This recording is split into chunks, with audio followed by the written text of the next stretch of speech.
Well, I hit my mark again. All right, here we go. I'm so excited to introduce our next speaker. She killed it last year in our virtual summit and was a keynote for us virtually, and it was so nice to actually meet you face to face. She's the Executive Vice President for Advertising Strategy at NBCUniversal, but that's really Peacock, and we're so excited to have you here today talking about the changes we did 1 year ago. Please give a warm welcome for Ms. Jenny Burke.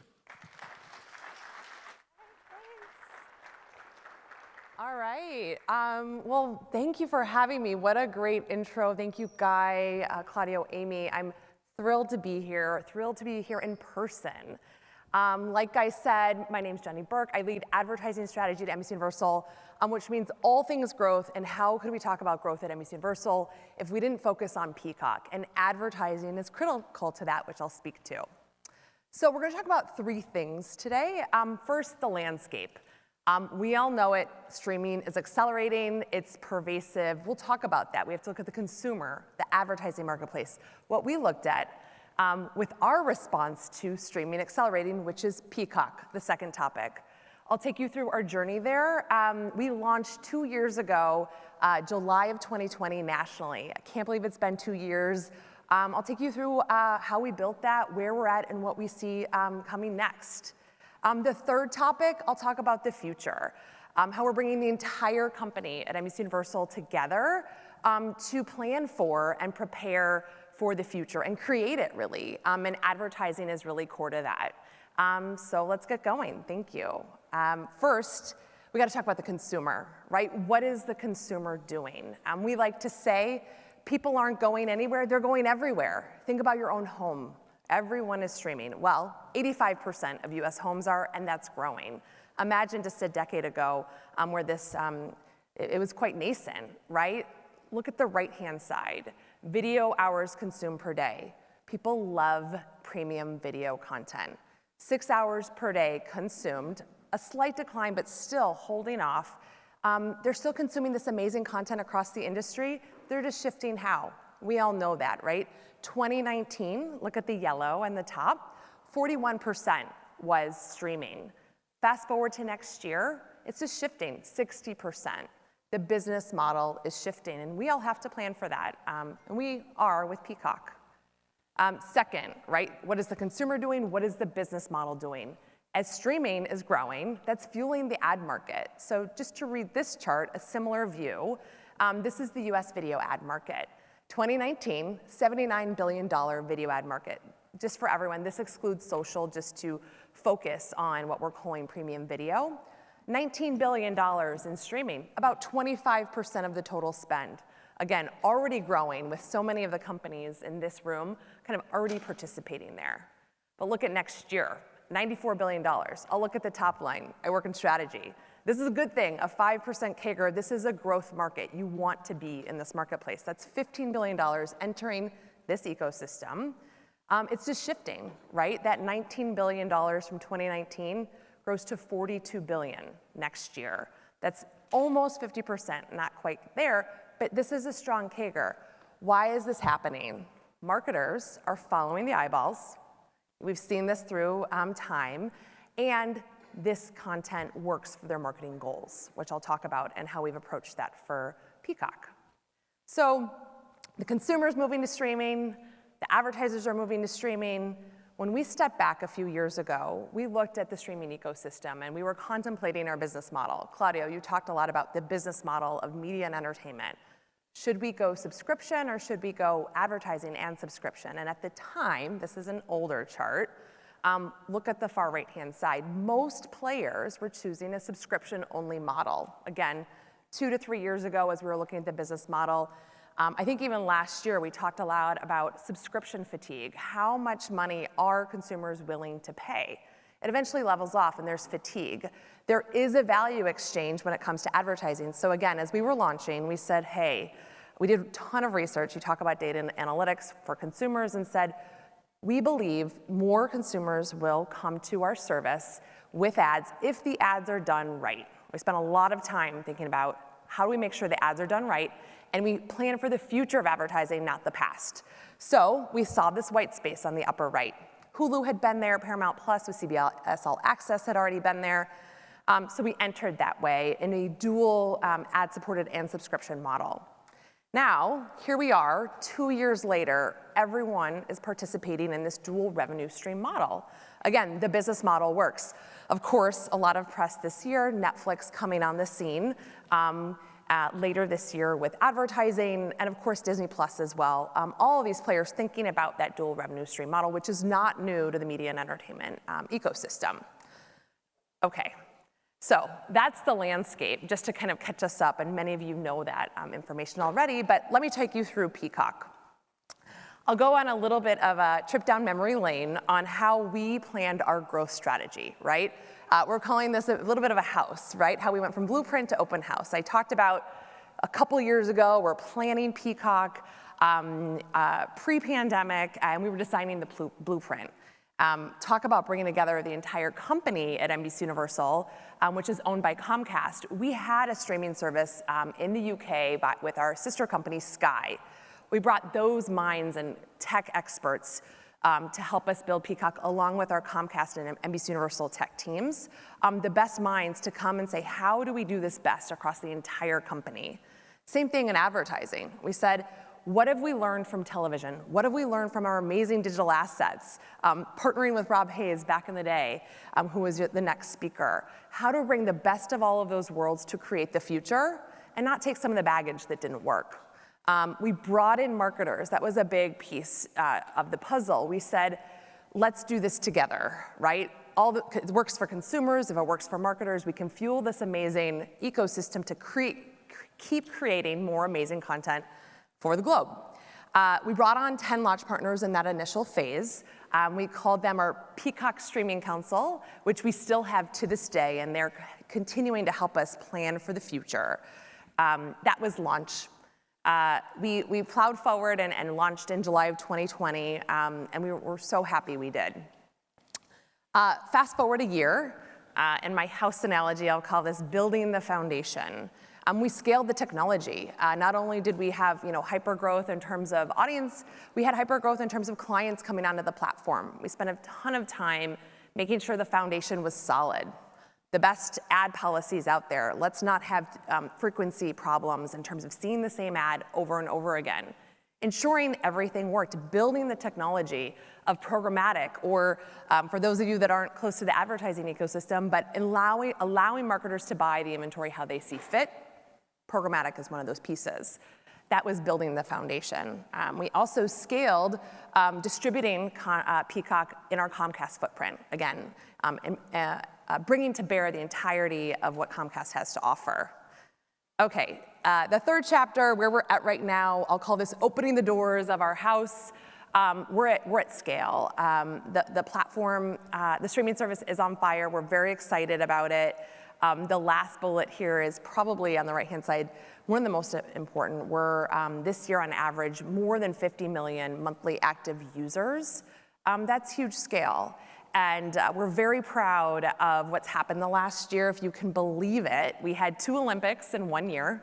We had Tokyo about a year ago, and then we had Beijing in February. All of these, streamed on Peacock. Right in the middle, smack dab in the middle of the Beijing Games, we had the Super Bowl. And the list goes on. We've had a ton of great content coming on. I'm gonna give you a little bit of a content update, but we've gotten to scale, which we're excited, which from an advertising and monetization lens has allowed us to, after we built that foundation, bring on more clients. So thousands of clients and growing, from local and small and medium businesses to, of course, your Fortune 100. So we're really excited about where we're at. And another way to look at it is it's really bringing to bear this power of content and technology. That is what streaming does, right? We are a business with iconic content. NBCUniversal has been around for over 100 years. We're bringing that, pairing it with the best technology out there, and those are our strategic pillars. We will stay true to content being our core, pair it with the best data and technology out there, and then innovate advertising in partnership with our clients. So I'm gonna unpack each of these, but first, content. One of the greatest things about Peacock is it truly did bring the entire company together, from the news group to the sports group to our entertainment assets, our film business with Universal. Again, like I said, 100 years of iconic content creation, bring it all together to find the audiences where they are. Rather than me explaining our content, I'm going to show a quick sizzle. Garrett, we're going to roll the video next, just so you can see a little bit about Peacock. I'm gonna let the world know we're here. Let's see what you got.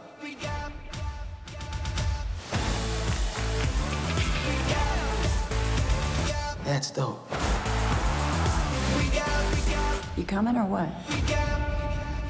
People will talk about this 100 years from now. Welcome to Bel Air. A little bit off the wall, but that's just how we are. Here I am, in wild. Halloween. We gotta be careful. I mean, we're tourists here. We're not detectives. What are we gonna do tonight? We have to make the most undeniable album of all time. Have fun saving the world. Have fun destroying it. I want to protect my best friend. All of us under the same roof again. It's gonna be great. Action!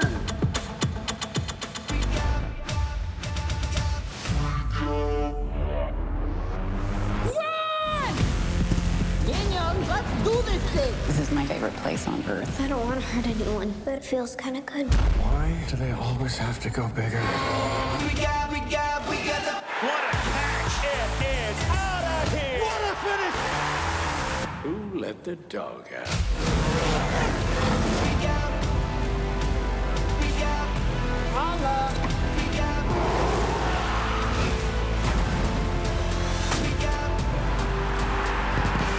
This place is freaking awesome.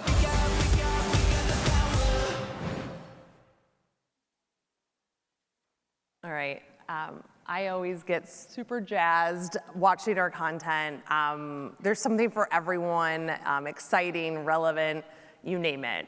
So much in there, right? From The Office to movies. So we're continuing to add to this amazing platform of content. And most recently, I'll just announce a few things that the incredible content team and Peacock team is doing to continue to make the best content on Peacock. First, our top shows. We recently announced that we are bringing our next day content from the broadcast network NBC to Peacock. Historically, that content next day had been on Hulu. Same with Bravo, and Bravo just happened earlier this year. So if you're a Real Housewives fan or an NBC fan, come to Peacock the next day, and that's hot off the press. NBC just came this past Monday. Again, just in terms of our business model, bringing our best content to our own streaming service. So that's one. Two, you saw a lot of movies in there. Our Universal film studio is incredible, and that team has been so thoughtful and creative in the business model of windowing. So, for example, Jurassic World came to Peacock over Labor Day after being in theaters earlier this summer. Again, being thoughtful to find those audiences where they are. We fully believe in in-theater viewing, but how do we bring these films to audiences where they are in the right windowing after? In some cases, we do have day and date as well, where it's in theater and on Peacock.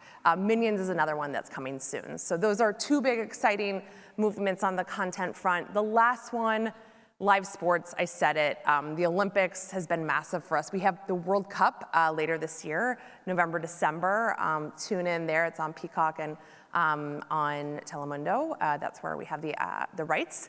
Additionally, we just got the rights to Big Ten football next fall. So we believe in sports. It's an amazing asset for our entire company. So we have Saturday night football next fall in addition to Sunday night football, which we already have. And as for all you football fans out there, of course, the opening weekend was a ton of great matchups, and it was our best weekend of Sunday Night Football in a long time. So much more here, but these are just three examples of how our content is really hitting it out of the park. Speaking of Super Bowl, I said that earlier, the Super Bowl of reality TV is BravoCon. For those of you that are not Bravo fans, you might not know what BravoCon is, but it's an experiential event where we're bringing together all of those Bravo celebrities. It's in about a couple weeks in New York City at the Javits Center. The tickets sold out in 1 hour. I think that says enough. But Claudio and others, you talked about fandom. This is fandom. This is giving the fans what they want. They want to be around these Bravo celebrities. They want to learn more about the content. And it pairs with Peacock because we're giving them, the fans, more of this amazing content when they want it. So they can watch it over and over again, or watch it next day, or watch it on Bravo in prime time. So really excited about that, and you'll continue to see us bringing the entire company together and thinking kind of fandom outside of kind of maybe traditional TV, wherever fans are, events, social, you name it. Okay, I'm gonna take a hard pivot to data and technology, but they're actually really intertwined, right? So content, our bread and butter. All of those touch points with our fans translates into identity data that we sit on at NBCUniversal. What we're doing is we're connecting all of those touch points into a unique ID that we're calling NBC Unified. Again, we have all these interactions from Peacock to our movies business, to Fandango, which we own, which is a movie ticket selling app, to our theme parks, right? We have another amazing direct-to-consumer relationship with all of our theme parks that are doing extremely well. The list goes on. So we said, okay, why aren't we bringing that all together to make use of this data and turn it into, you know, a stronger business for us? This is what the tech platforms have been doing for decades. So what does this unique identifier do for us? It allows us to serve more relevant content, experiences, and ads for consumers. It works better for marketers. So left-hand side, right, NBC Unified, we already have more than 200 million unique IDs. Huge kudos to our Chief Data Officer, John Lee, who's been building that. Now, what is that doing for us, right? It's helping us get away from black box panels that, you know, panels are not representative of what's actually happening on these platforms. This is our journey to move there, and also plan for a cookieless future, which I won't spend too much time on.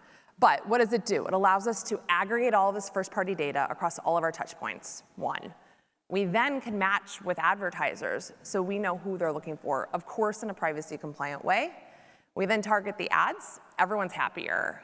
Think about your own viewing experience. When ads are relevant to you, it's a better experience than something that is completely irrelevant. Also allows for marketers to measure better. They want to know that their media works. You saw the ad marketplace growth. That 5% CAGR is because video advertising works. These types of solutions let marketers know exactly what's working a little bit better.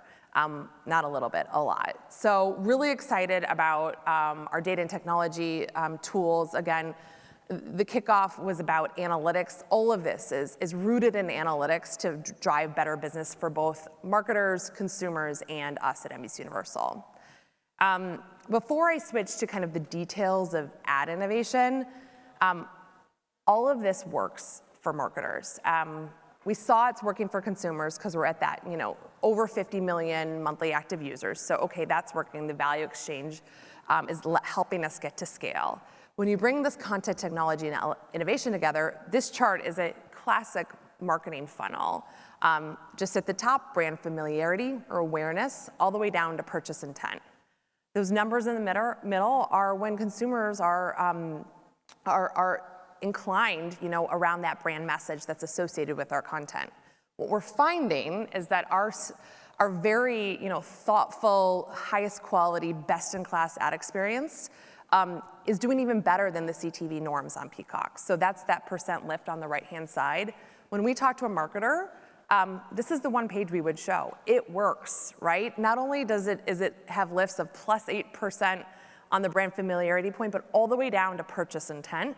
Huge, right? This is, again, the best of TV with awareness, with the best of digital, often with performance. This is bringing them all together in streaming.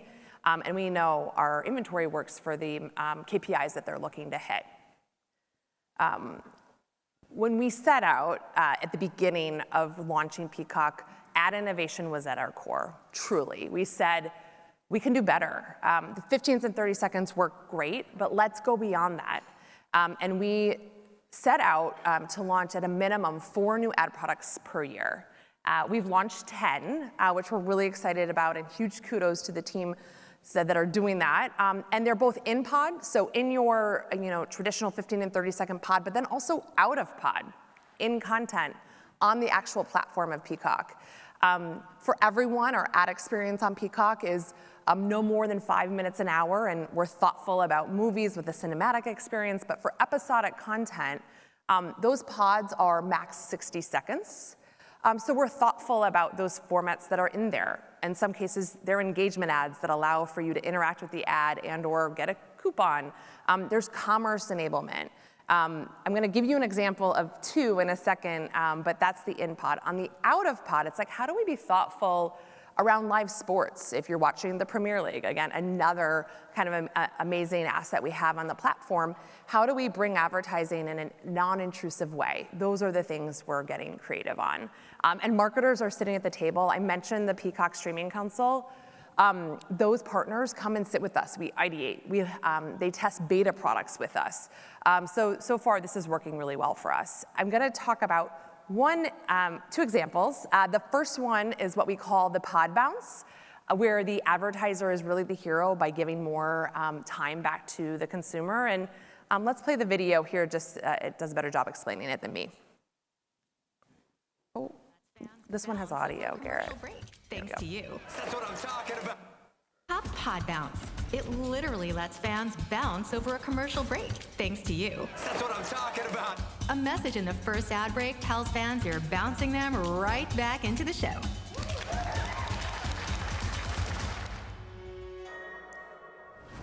Surprisingly few commercials.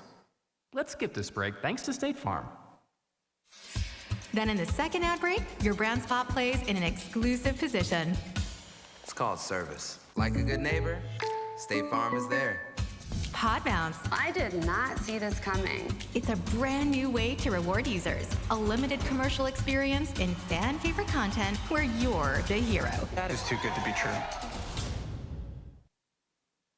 So that one, again, is about giving time back and making the advertiser the hero, but then also the sequential messaging really works. Of course, we're thoughtful about frequency to ensure there's not too much for the consumer.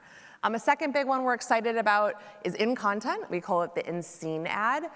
Here, and we can play the video here, I'm going to voice it over. Brands, watch out in the video, you're gonna see a billboard in the park.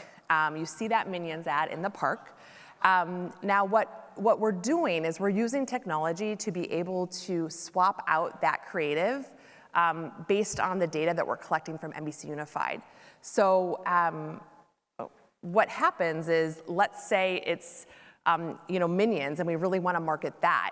That would be the ad that would be shown. Or let's say it's a family with kids, right? Again, we'd know that information from NBC Unified and we would serve Minions.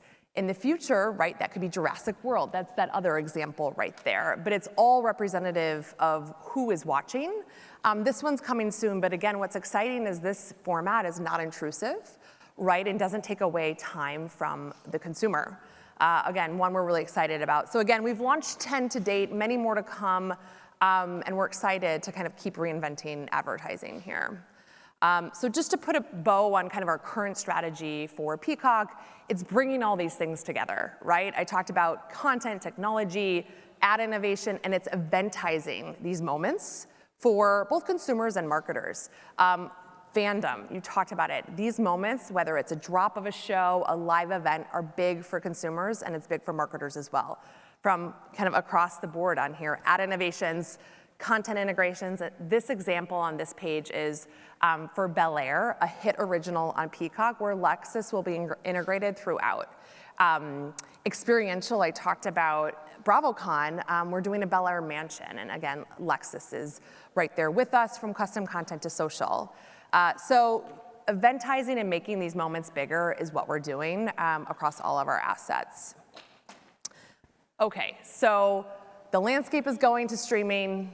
Peacock, we have our growth strategy that we're really excited about and bringing marketers in with us to kind of continue to drive that growth. What's next? And again, thinking about where we're placing our bets, we're looking at where consumers are going and we're looking where marketers are going, right? So fandom, consumers talk about their favorite shows, entertainment, sports, media, in other places, right? Whether that's TikTok, Twitter, Snap. we believe in partnerships. It really is part of our philosophy to work with other partners, right? And we're planning to continue to do so. So that's a massive strategy we're leaning into, both domestically and globally. I'll talk about global in a second. We're actually really excited about some Apple News partnerships we have launched in the UK just a couple weeks. 2, gaming. Where are consumers going? Gaming. We're looking at the metaverse right over here, right? Metaverse, gaming, all of these areas are places we need to be. We just struck a partnership more recently with Anzu to get into the space. Much more to come here. Switching gears from the consumer to the marketer, marketers want to buy media easier and an easier way to transact. Self-serve, hands-on keyboard is the future. That's what programmatic is. And we're launching, again, later this fall, our Peacock Ad Manager, where clients of all shapes and sizes can come and buy premium video content, TV quality content, and advertise around that, whether that's in the Los Angeles area or kind of across truly the United States. So that's our third big things for marketers. And then the last one is our global expansion.